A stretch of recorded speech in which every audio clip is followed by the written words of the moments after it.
What's going on, guys? I just woke up this morning. It's Tuesday morning, what time? 7:39 right now, and I decided I'd check out the Diablo Immortal Reddit to see what the community has been talking about inside of the game. We're at Paragon level, actually above Paragon level. It's only Tuesday, and we're doing pretty good. We've been doing quite a bit of grinding and really loving that, but I want to see what's going on with the community because, well, we have to do this check-in once in a while. Remember, if you have any suggestions, advice, or questions of your own, leave them in the comment section below. In these types of videos, I really try and go through and see everything that's being said. In addition to that, my Discord server is linked in the link tree down below. We've been active over there. Come check it out. The first thing here, be aware, you can't server transfer if you have a dormant gem in your inventory. We have a free-to-play player in the clan that had to salvage a blood-soaked jade and a blessed hope to move servers with us. It's not okay, to be honest. And as you could see, the character transfer rules read, transfer failed, try again after infusing the dormant gem. Now, as you guys know, with the latest update, you can make gems dormant, it turns them gray, and you can start moving your gem power around into other gems. This allows you to have more flexibility. Now, when a gem is grayed out or when a gem is dormant, it seems you are stuck inside of the server and you cannot leave. I don't know the reason for this. I don't see a world where leaving the server with a dormant gem is going to give you an advantage. Now, if there was a way to take advantage of that and to gain an advantage from doing that, then I could see there being a restriction. But I don't personally see it. Maybe you guys do. And then we take a look over here. See, he's got the 4 dormant gems right there, and he had to, I guess, salvage stuff. Now, I'm wondering if he had to salvage those gems. Wow, if that's a free-to-play player, that's pretty impressive because check it out. Got a bunch of level 30 equipment. It's a pretty good grinder right there for free-to-play. I don't love this, though. I think that if you have dormant gems, there shouldn't be anything holding you back from swapping servers. It just seems a little bit silly. If there is a reason behind it that Blizzard knows of or that you know of, let me know in the comments section below so that we can have an answer. Now, there have been more questions about gems as well. How about this one? Gem power transfer. Also with 2-star gems. Now, keep in mind, I'm like a 2-star gem guy. I love the 2-star gems. I know as a low spender inside of the game that I'm never gonna have max level 5-star gems. As badly as I want them, it's not gonna happen. I can't afford it. And then I can't afford to awaken them and then put more 5-star gems inside it. It would just be insane. I mean, we're talking upwards of $200,000 to literally max out all your slots with all your gems and then all your awakened slot gems all max level. It's incredible. But I would love to see this feature, this, power transfer feature that we're seeing with the 5 stars to be used in 1 and 2-star gems as well. Now, yes, it's a lot less of a grind to get a 2-star gem up to max level of 10 or a rank 10. And for 1-star gems, it's pretty easy. I mean, a little bit of grinding and you're going to be getting there. But it would be really cool if we could mess around with it. And right here, the simple request, make gem extraction also usable with 2-star gems. For example, a rank 10 2-star gem needs 41 duplicates and 685 gem power. You can help to switch between a 2-star and a 2 out of 5-star gem. Oh, they want to go. Well, that doesn't, if they're saying that they want to go from a 2-star regular gem and upgrade a 2 out of 5-star gem, that's just a different story. That there is essentially you're upgrading a 5-star gem, which you then need to just put one 5 out of 5-star gem into and it jumps itself up. That would be a big advantage for someone trying to do that. So I wouldn't see that happening, but I would like to see 2-star gems, like regular straight up 2-star gems, be able to take advantage of this power system transfer because it's a cool system. It's a cool mechanic and it allows flexibility with builds. And we can't do it with 2-star gems, at least as of right now. What do we have right here? What gem is better to level first? All right, looking here, we have a fairly new player, level 9 and 10 equipment. They're actually doing good on Challenge Rift levels there. So I have a level 2 Bile, but also Gloom Cask.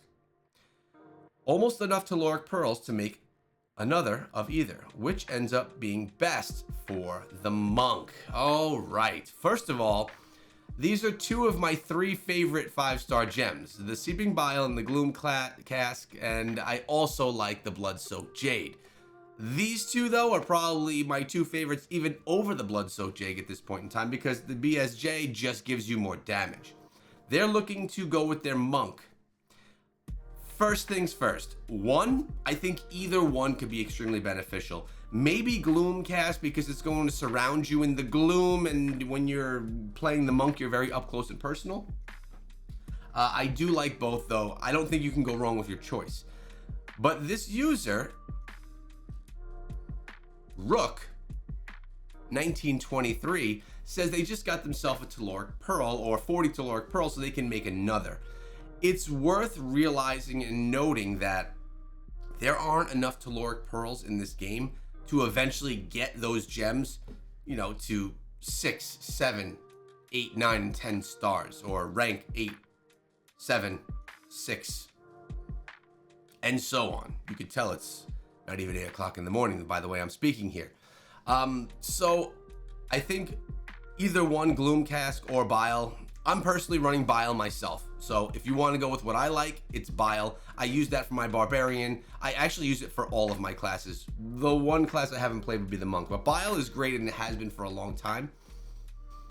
I would go with Bile because you got a poison one right here, Viper's Bite, and then if you throw a Bile in there too, you're getting so much poison damage. I personally like that. I would go with Seeping Bile, but also keep in mind that it's going to take forever for you, like literally forever, like it's not going to happen that you're going to get that to a rank 10. Consider utilizing some 2 stars as well. I see you have a Power and Command. Is that a Howler's Call, Blood-Soaked Jade, Mother's Lament, Viper's Bite, and a Gloom Cask? Look at me, just from I know this game pretty well. But if you got the Gloom, I would take out, I think that Gloom Cask and the Seeping Bile are better than Howler's Call. So that would probably be my swap. Or Power and Command. I'd take out one of the top 2 from your headpiece or your chest piece. That's my advice. We have another Monk versus Crusader question. So as everyone's all about this Monk, remember guys, I have been speaking about myself class changing. I will be changing class in the next, 8 days when the Battle Pass renews itself. Just got to complete my Battle Pass, collect my cosmetics on my Blood Knight, then we're switching to a new class. I'm not telling you what it is yet. And some people took guesses in yesterday's video. Few were correct. Monk versus Crusader. What are the strengths or weaknesses of each class? I want to play, but I'm torn between this class, mostly because I love the thematics. The problem is that I'm a newbie and I know nothing about the gameplay. Which is better, good or bad? Which one should I choose? Well, who do we have? Absolutely nobody 54. I hope that you're watching this because I do have some advice for you. In general, you have 2 very different types of classes. Listen in full here.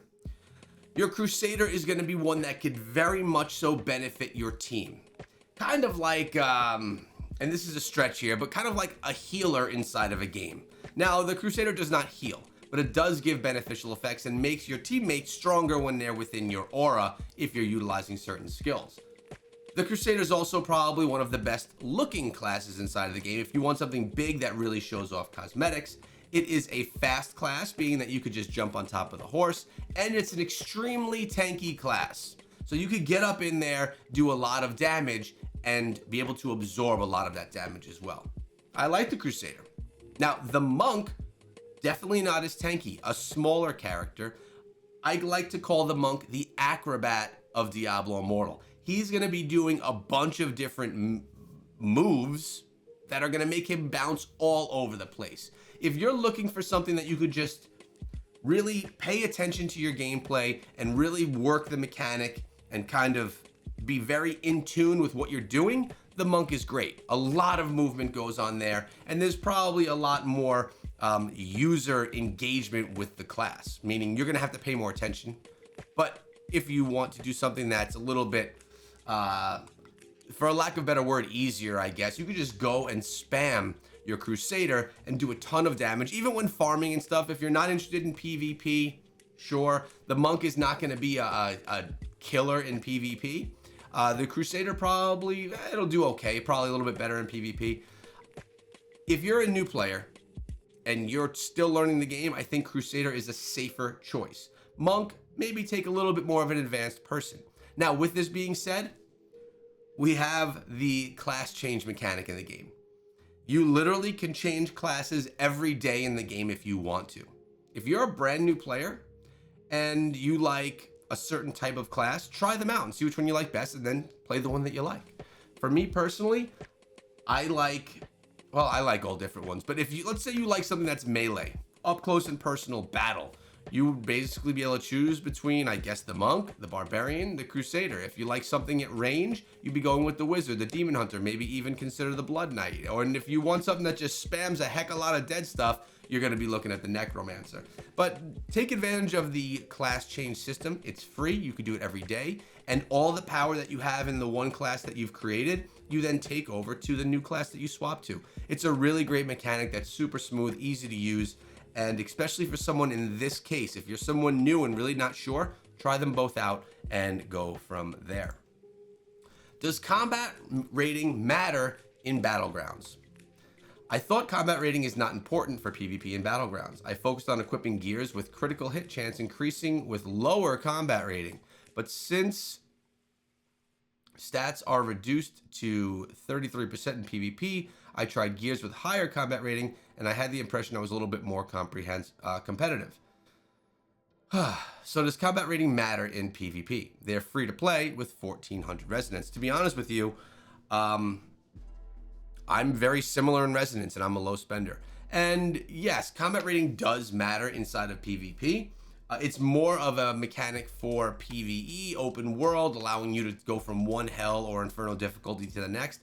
The bigger thing that matters inside of Battlegrounds is going to be the gems that you're utilizing and your resonance. But I always personally do like having a nice combat rating as well.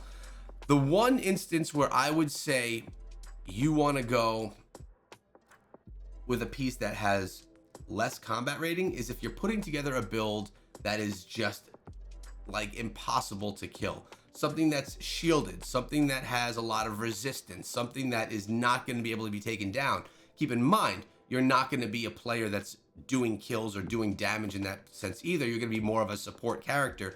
But that's really the only instance where I would say go with the lower combat rating gear. I personally like to keep my combat rating as high as I can at all times inside of the game. That's just me. But we all know that Battlegrounds, if you want to be competitive there, it's all going to be about your gem resonance, which with you at 1400, you'll have fun for a little bit and then you'll hit your wall, same as me.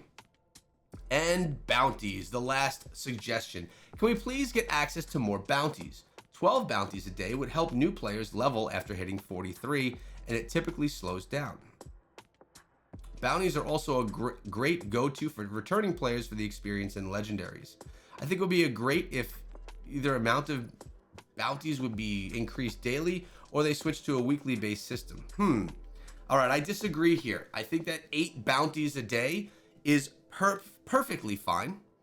I don't need more bounties to run. I do like bounties. I think that they do give good rewards, but there are a lot of other things that give good rewards too inside of the game. This is what I'll typically try to do in a day, and it can be time consuming. My bounties, and if I have to catch up on them, I'll catch up on them.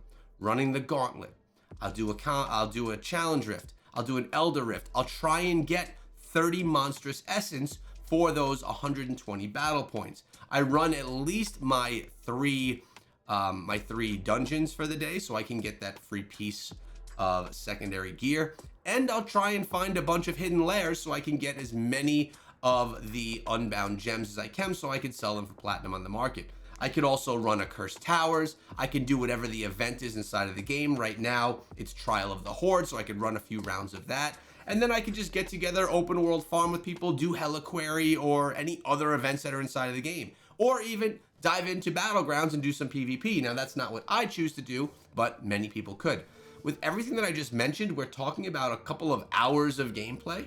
And at that point in time, one more set of bounties, 4 more bounties, it's not really gonna do much for your grind. And to be honest, I think that the game does a really nice job having people be able to catch up. The catch up mechanic inside of the game is insane. It actually is kind of depressing for a player like myself who's been playing since, well, alpha, the first alpha, but everything was wiped. So let's say from day one, I've been grinding. I'm just a couple of levels over server Paragon level. To think that a brand new player can dive into the game and be just where I am at the same Paragon level in about 6 weeks, that's crazy. It makes you think, like, the catch-up mechanic is great in case you want to go away and you know, maybe you want to take a little bit of time off. But for people that have been grinding every single day since the beginning, to think that someone in 6 to 8 weeks could catch up to me and be right where I am, that's a bit crazy. Now, of course, certain things wouldn't be there, like Heliquary and some of the other effects that you get upgraded along the way. But still, if we're talking about Paragon level, the catch-up mechanic is legit. I don't think that 4 more bounties, you know, 1 more group of bounties is going to really do much changing. And to be honest, I don't want 4 more to have to do every single day as a player that is just been playing since day one. Let me know your thoughts on all these topics, and if you want to subscribe, that would be awesome. And I'll see you guys back here tomorrow.